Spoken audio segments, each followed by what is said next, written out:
Hey everyone, welcome back to the Tuesday Comic Review, and I'm very, very excited for this week's review. I'm going to be reviewing Gwenpool.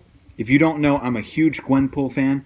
I have all the cover variants that exist out there. I have all of her appearances that she's ever made in other comics. I even have a few statues except for the one PVC statue, and I don't own that one quite honestly because I think it's ugly. It's one of the few things that, it was so hard not to pull the trigger to buy that because I'm very much a completionist. But I have to not to get it. It's the only thing I don't own that's Gwenpool.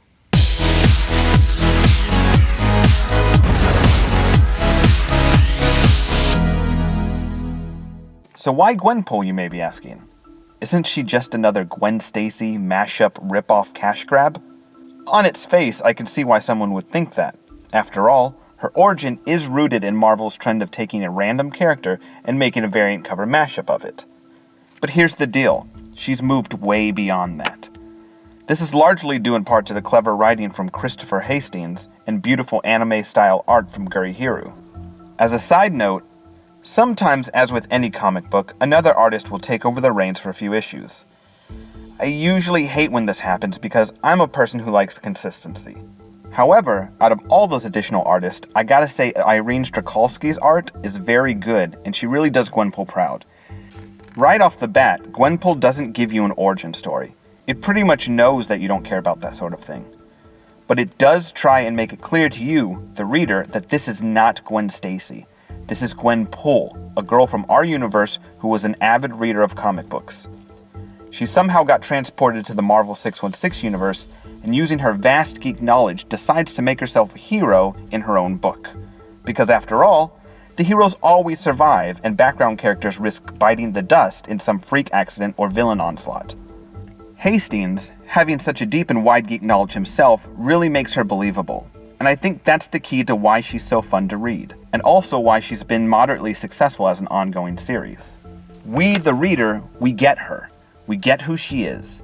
She's us. And if we'd been sucked into the comic book world, we'd probably respond in a very similar fashion. Unfortunately, this view can kind of have its drawbacks.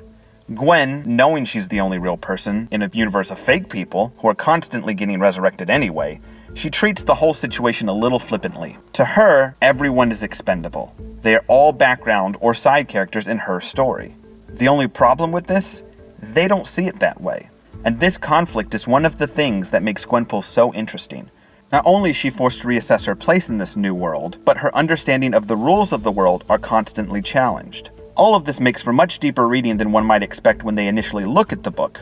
But don't worry, this comic is not all seriousness and gloom. This is a fun book series. I constantly find myself laughing out loud when reading Gwenpool. The jokes, the sketches, the scenarios that Chris Hastings puts Gwen through, they're absolutely brilliant, and sometimes they even conclude in an unexpected manner. Hastings knows when to make a joke, knows when to comment on something ironic, or even hit the reader with a serious or emotional beat.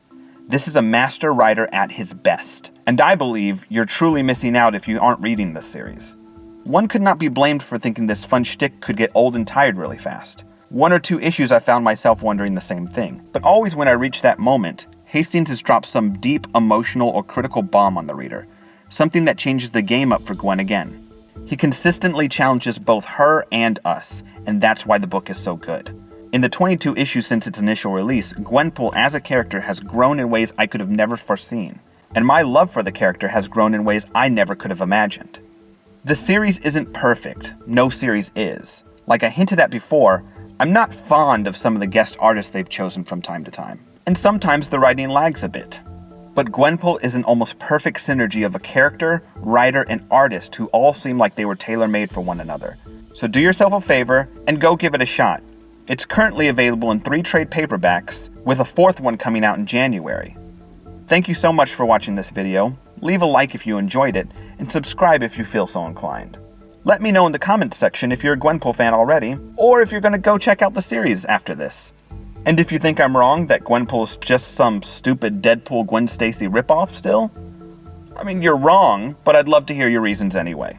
I'll see you guys later.